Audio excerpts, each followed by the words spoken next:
Ni kami berada di Mostar. Lebih tepat lagi di Old Town Mostar. Kalau kita boleh tengok kat belakang ni ada jambatan, ataupun dalam bahasa Bosnianya most. Dan Mostar ni namanya dia ambil sempena jambatan ini. Jambatan ni nama dia Stari Most. Kalau kita tengok jambatan ni dan juga Mostar ni sendiri punya sejarah yang sangat panjang. Jambatan ini pada 1993 pernah ditembak, pernah dibom, pernah dihancurkan, dimusnahkan oleh tentera Serb. Dan jambatan yang ada hari ini adalah jambatan yang baru dibina yang dibuat semula pada tahun 1997. Jambatan ni memisahkan antara kawasan orang Katolik dan juga kawasan orang Islam di sebelah sana. So jambatan ni menjadi penghubung antara dua kawasan. Dan ketika perang Bosnia, perang saudara Bosnia, bandar Mostar ini menjadi kawasan yang paling teruk terkesan oleh perang tersebut. Bandar ni menjadi tempat yang paling hebat dimusnahkan, paling hebat pertempuran yang berlaku. Sebab apa? Sebab dekat kawasan ni komposisi kaum ataupun komposisi penganut agama Islam, Kristian Katolik dan juga Kristian Ortodok adalah lebih kurang sama banyak. So bila perang berlaku antara kaum, perang berlaku antara agama, mereka berperang antara satu sama lain.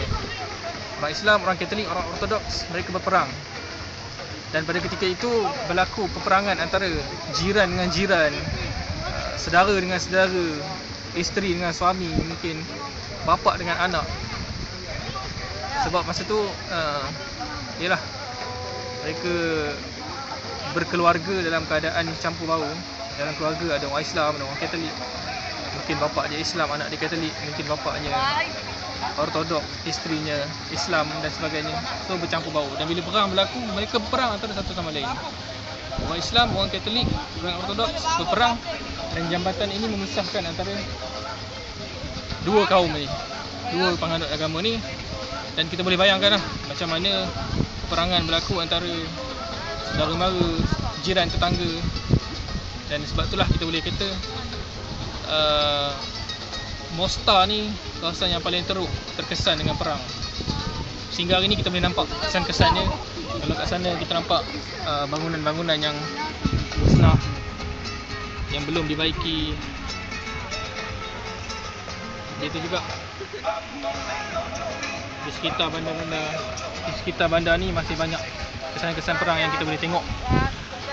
Dan kalau kita tengok dekat kawasan yang sebelah sana, kawasan Islam, banyak kesan-kesan peninggalan Khilafah Uthmaniyah yang masih ada. Masjid-masjid masih banyak.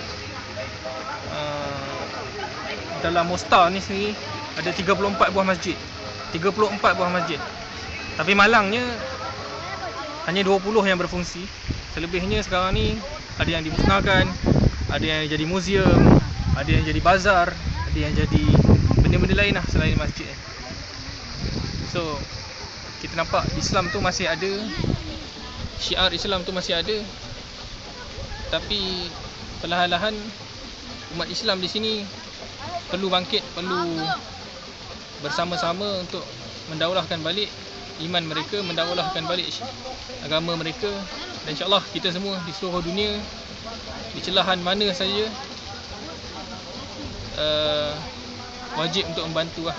Wajib untuk membantu umat Islam di Bosnia, saudara-saudara kita. Dan ini juga adalah tanah air kita yang perlu kita jaga, yang perlu kita bela, yang perlu kita bangunkan selepas perang yang berlangsung.